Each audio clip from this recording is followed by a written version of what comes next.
Well, we'll shortly be having round 2 of the NASCAR Wheeling Euro Series 2021 EuroNASCAR 2 division on track.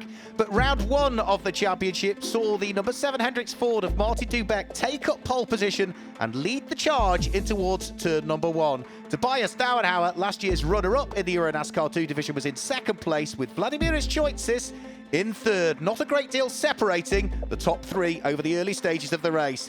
There were problems with a tyre which ripped away bodywork on the German driver Justin Kuntz's car. That put his car in towards retirement very early on in the race. Vladimiris Choitsis was still busy squabbling away with Tobias Dauenhauer and eventually was able to carve the door open and put his Academy Motorsport Alex Caffey Ford into 2nd. But Martin Dubeck was able to hang on for the victory and his 3rd career win in the EuroNASCAR 2 division. There are 2 championships, 4 races over the weekend. EuroNASCAR Pro for the pro drivers. Loris Hasemans took the win yesterday. And for the young and the amateur drivers, EuroNASCAR 2, where, as we say, Martin Dubeck grabbed the win. Sunny conditions in early spring here in Spain as limited numbers of spectators look on and cheer their drivers around this 4-kilometre or just under 2.5-mile circuit with 14 key corners. The race itself, however, will be held over 15 laps. Now, it's the fastest lap times from yesterday's race that give us the grid for today. So it will be the number 7 Hendricks Ford in the hands of Martin Dubeck that once more will line up on pole position with his teammate Tobias Dauenhauer sitting alongside. So as the cars pull up onto the grid, let's hear from our pole sitter, Martin Dubeck. I hope for start it's pole position really important. I did a really good start yesterday. I hope today it will be the same, and I hope I will win, but today I think it will be a hard race because of the weather will be more hot, so we will see, but I hope it will be okay. Well, whilst Martin Dubeck will be keeping his fingers crossed it will be okay, his teammate that will line up alongside him, Tobias Dauenhauer, will certainly have other ideas about that because the German will want the win for sure. The way that the grid lines up then is Martin Dubeck and Tobias Dauenhauer on the front row of the grid. Vladimiris Choitsis and Francesco Garisto sit there on row number 2, and it's Pierluigi Veronese and Justin Kuntz that sit there on row number 3. This is the final race this weekend for the EuroNASCAR 2 division. Buckle up, we go green as the pack head over the start-finish line and work their way up towards turn number 1. Tobias Dauenhauer and Martin Dubeck side by side. Has Tobias Dauenhauer got his nose ahead? No, not quite. Through goes the race 1 winner to grab the lead of the race in the early stages as Tobias Dauenhauer runs wide, and they are still side by side as they head up towards the braking area for Doohan on the first lap. Now Tobias Dauenhauer now needs to close the door on the car that sits behind, which is Francesco Garisto, up into 3rd position. He has got the jump on the Cypriot driver Vladimiris Choitsis, who drops down into 4th position with Pierluigi Veronese, I think, completing the top 5 in the early stages. Working their way up towards what will be turn number 6, up the hill towards Aniel Nieto. Everybody safely through the first few corners. We went green all of the way in the first race of the weekend. Can we go green all of the way in this one? And you can see the cars are just starting to have a few little gaps appear between them in the early stages as Martin Dubeck looks to try and see whether he can get the number 7 Hendricks Ford back to victory lane for the 2nd time in his hands this weekend. His teammate Tobias Dauenhauer sitting behind the 42 racing car of Francesco Garisto. They're in 3rd place. The Academy stroke Alex Caffey motorsport car of Choitsis in his Ford sitting there in 4th place. Then it's the black and Dayglow car. That is going to be Pierluigi Veronese for Double V Racing. He's part team owner in that team now is Pierluigi Veronese. He's just a little bit of drift of the lead quartet that seemed to have broken away in the early stages. Through the never-ending left-hander at Adrian Campos. There goes the number 88 car in the hands of Max Lancer. He's under pressure of the 22 that sits behind. That's the car in the hands of the German driver, Justin Kuntz. They'll be fighting over places down towards the bottom and just outside of the top 6. But out front, leading the race, has led every lap so far this weekend, is Martin Dubeck. A slight sideways moment there for Tobias Dauenhauer. I'm not sure that there was contact between himself and Francesco Garisto, but the tail end of the number 50 Ford certainly moved around there on exit of the corner. Maybe just a little bit of power oversteer coming out of the corner. Garisto still in 3rd place, but looking to try and snatch that away would be Vladimiris Choitsis, and I think Garisto running wide there is going to allow Choitsis to grab the opportunity heading in towards Championneros, but can't quite get the job done. For the moment, the Cypriot still remains the 23-year-old down there in 4th position.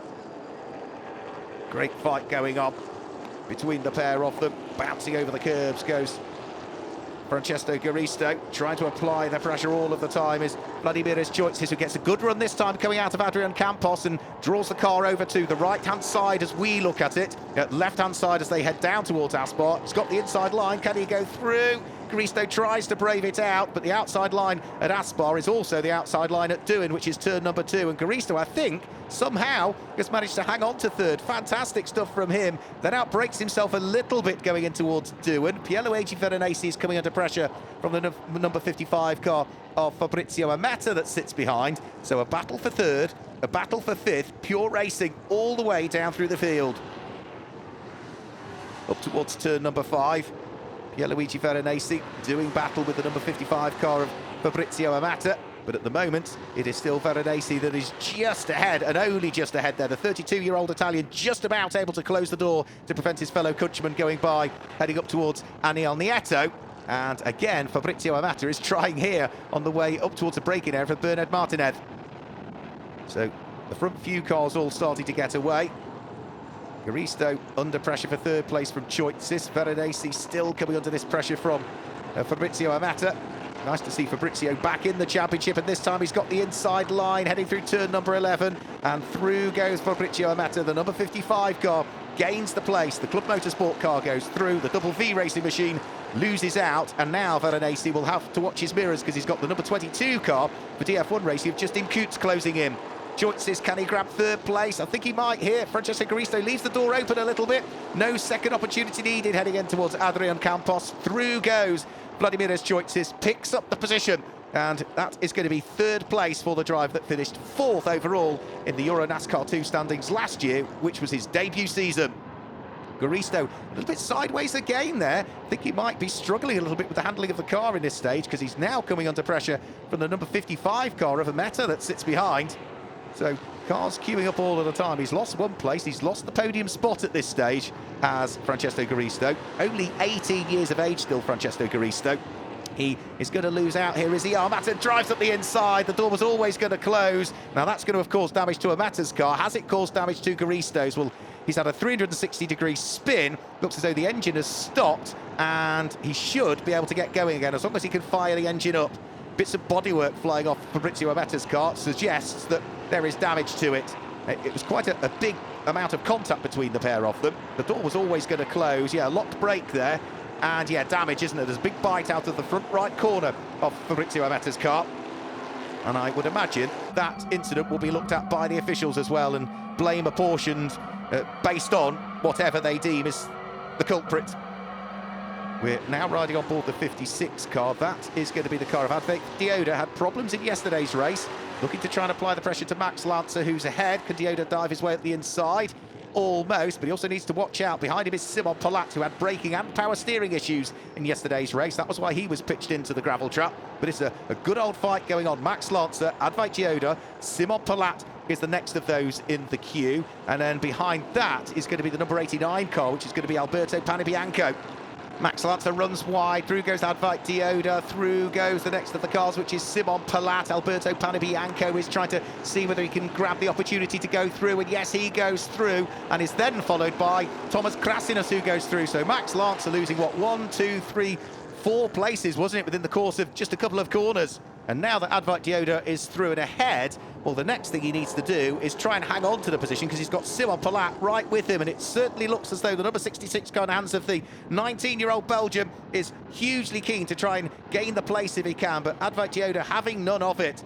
So hangs on to the position, despite the fact that Simon Palat is right alongside him. Then he tries to dive up the inside at the next of the corners. They are still side by side, heading round through what will be turn number 5, up towards Aniel Nieto, which is turn number 6. Advait Dioda needs to be careful here that Simon Palat doesn't try and cut back on the exit, so he forces Palat a little bit wide coming out of the corner. All fair racing up towards Curvadilia Fichion, which means that in towards Bernard Martinez, the number 56 car still has the inside line. So Dioda, Simon Palat and Alberto Panibianco all busy fighting away for what is 6th position as we go on board the number 66 DF1 Racing Chevy in the hands of Simon Palat.